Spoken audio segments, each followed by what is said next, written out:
இன்றைக்கி 11th ஸ்டாண்டர்டில் exercise 11.1ல் first some பார்க்கலாம். ஃபஸ்ட் நமக்கு என்ன கொடுத்துருக்காங்கன்னா, integrate the following with the respect to எக்ஸை பேஸ் பண்ணி நம்ம என்ன பண்ணணும்னா இதை இன்டெகிரேஷன் பண்ணணும். இப்போ ஃபஸ்ட் சம் பார்த்திங்கன்னா நமக்கு எக்ஸ் பவர் 11 கொடுத்துருக்காங்க. பட் ஆனால் அங்கே இன்டெகிரேஷன் சிம்பிள் கொடுக்கல, நமக்கு வேர்டிங்கில் கொடுத்தாலும் நம்ம என்ன பண்ணணும்னா ஃபஸ்ட்டு அதை அந்த இதில் எடுத்து எழுதிக்கணும் ஃபார்மேட்டில். எக்ஸ் பவர் 11 dx நம்ம தான் போடணும். இப்போ இந்த integration of x power 11 dx with respect to எக்ஸை பேஸ் பண்ணி பண்ணும்போது இதோட டெரிவேட்டிவ் இங்கே இருக்கணும். ஓகேவா? சப்போஸ் இங்கே ஒய் கொடுத்துருந்தாங்கன்னா இங்கே dyன்னு வரணும். இங்கே என்ன கொடுத்துருக்காங்களோ அந்த லெட்டர்ஸ் தான் இங்கே இருக்கணும். ஓகேவா? இதை எழுதுனதுக்கப்புறம் இது எந்த ஃபார்மேட்டில் இருக்குதுன்னு பார்க்கணும். ஃபஸ்ட்டு நம்ம ஆல்ரெடி ஃபார்முலாஸ் பார்த்துருந்தோம் நிறையா. இது எந்த ஃபார்மேட்டில் வரும் அப்படின்னா நமக்கு integration of x power n dx. ஏன்னா இந்த ஃபார்மேட்டில் நமக்கு ஃபார்முலாஸ் இருக்குது. என்ன formula? X power n+1 divided by n+1 plus சின்றது நம்மளோட இன்டெகிரேஷன் ஃபார்முலா. ஓகேவா? இந்த ஃபார்முலாஸ் ஃபஸ்ட்டு தெரிஞ்சிருக்கணும். ஓகேவா? இப்போ நமக்கு n இருக்க இடத்துல 11 இருக்குது. ஓகேவா? அப்போ நம்ம இங்கே n இருக்க இடத்துல என்ன பண்ணணும்? 11ன்னு போடணும். ஓகேவா? இப்போ நம்ம இன்டெகிரேஷன் இங்கே ஃபார்முலாஸ் அப்ளை பண்ணோன்னா இந்த இன்டெகிரேஷன் சிம்பிள் போடக்கூடாது. ஓகேவா? இப்போ நமக்கு எக்ஸு என்னோட வேல்யூஸு 11 + 1 டிவைடட் பை என்னோட வேல்யூஸு 11 + 1 ப்ளஸ் சி.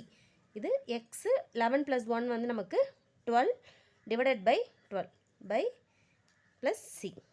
இதான் இன்டெகிரேஷன் ஆஃப் எக்ஸ் பவர் 11 dxோட இன்டெகிரேஷனோட வேல்யூஸு. Next second sum. ஓகேவா? செகண்ட் நமக்கு என்ன கொடுத்துருக்காங்கன்னா 1 டிவைடட் பை எக்ஸ் பவர் 7 கொடுத்துருக்காங்க. பட் ஆனால் நமக்கு 1 டிவைடட் பை எக்ஸுக்கு தான் ஃபார்முலாஸ் இருக்குது. இப்போ 1 divided by x power n அந்த ஃபார்மேட்டுக்கு ஃபார்முலாஸ் இல்லை. ஃபஸ்ட்டு நம்ம என்ன பண்ணோன்னா இது எக்ஸ் பவர் n ஃபார்முலாவுக்கு சேஞ்ச் பண்ணிக்கணும். ஓகேவா? ஃபஸ்ட்டு இதை integration of 1 divided by x power 7 into dx எழுதிட்டு இன்டெகிரேஷன் ஆஃப் இதை நம்ம நியூமரேட்டர் எடுத்துகிட்டு போனால் எக்ஸ் இன்வர்ஸ் ஆஃப் -7 மாறிடும். ஓகேவா? இப்போ நமக்கு அந்த ஃபார்முலாஸ் வந்துடுமா? எந்த ஃபார்முலாஸ் வருது நமக்கு? இப்போது integration of x power n dx இருந்துச்சுன்னா நமக்கு என்ன formula? X n+1 divided by n+1 plus சின்றது நம்மளோட ஃபார்முலா. இப்போ நமக்கு n இருக்க இடத்துல இங்கே என்ன இருக்குது? -7 அப்ளை பண்ணணும். ஓகேவா? இப்போ நம்ம எக்ஸு n இருக்க இடத்துல -7 plus 1 divided by -7 plus 1 plus சின்றது போடணும். இதோட ஃபைனல் ஆன்சர் எப்படி போடுவோம்?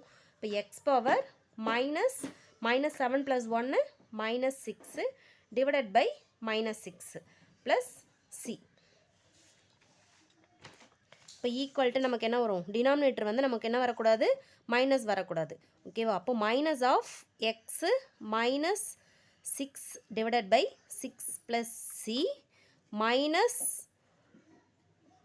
இந்த பவர்ஸில் இருக்க நம்ம என்ன பண்ண போகிறோம்? டினாமினேட்டர் எடுத்துகிட்டு வர போகிறோம். இப்போ -1 divided by 6 into x power 6 plus C. இதான் நம்மளோட integration of 1 divided by x power 7 dxோட integration value 1 divided by 6 x power 6 plus C. இப்போ நமக்கு பார்த்தோம்னா இங்கே நம்மளோட இன்டெகிரேஷன் முடிஞ்சிருச்சு. இந்த இடத்துல இன்டெகிரேஷன் முடிஞ்சிருச்சு. ஓகேவா? இந்த இடத்துல நமக்கு இன்டெகிரேஷன் நம்ம எப்போ இன்டெகிரேஷன் அப்ளை பண்ணுறோமோ அப்போ இன்டெகிரேஷன் முடிஞ்சிருச்சு. நம்ம இதுக்கப்புறம் என்ன தான் பண்ணுறோம்? ஒன்லி சால்விங் தான். இதை மேக்ஸிமம் நம்மளால் எவ்வளோ சால்வ் பண்ண முடியும் அந்த அளவுக்கு நம்ம என்ன பண்ணோன்னா இதை சால்வ் பண்ணணும். ஓகேவா? சரி, இப்போ நெக்ஸ்ட்டு தேர்ட் சம் பார்க்கலாம். தேர்ட் சம் நமக்கு ரூட்டில் கொடுத்துருக்காங்க, கியூபிக் ரூட்டில் கொடுத்துருக்காங்க. ஃபஸ்ட்டு நம்ம இதை அந்த ஃபார்மேட்டில் எடுத்து எழுதிக்கணும். Integration of root of cubic root 4 dx. இந்த dx நம்ம எழுதணும். இப்போ இது இன்டெகிரேஷன் பண்ணணும். நமக்கு இந்த ஃபார்மேட்டில் ஃபார்முலாஸ் இல்லை. ஓகேவா? ஃபஸ்ட்டு இது எக்ஸ் பவர் 4 இருக்குது. பட் இதை நம்ம சால்வ் பண்ணால் எக்ஸ் பவர் n ஃபார்மேட்டுக்கு நம்மளால் எடுத்துகிட்டு வர முடியும். அப்போ integration of x power 4 cubic ரூட்னால் நம்ம என்னென்னு எழுதுவோம்? 1/3ன்னு எழுதுவோம் இன்ட்டு dx. ஃபஸ்ட்டு இது ரெண்டுத்தையும் மல்டிப்ளை பண்ணிக்கலாமா? Integration of x 4/3 dx. இப்போ நமக்கு என்ன ஃபார்மேட்டில் வந்திருக்கு? எக்ஸ் பவர் n ஃபார்மேட்டில் இருக்குது. எக்ஸ் பவர் n ஃபார்முலா என்ன? X power n dx equal to x n+1 divided by n+1 plus சின்றது நம்மளோட ஃபார்முலா. ஓகேவா? இப்போ இந்த ஃபார்முலா இப்போ n இருக்கிறதுல நமக்கு என்ன இருக்குது? 4/3ன்னு இருக்குது. அப்போ n-க்கு பதில் நம்ம என்ன அப்ளை பண்ணணும்? 4/3ன்னு அப்ளை பண்ணணும். ஓகேவா? அப்போ x 4/3 plus 1 divided by 4/3 plus 1 plus C.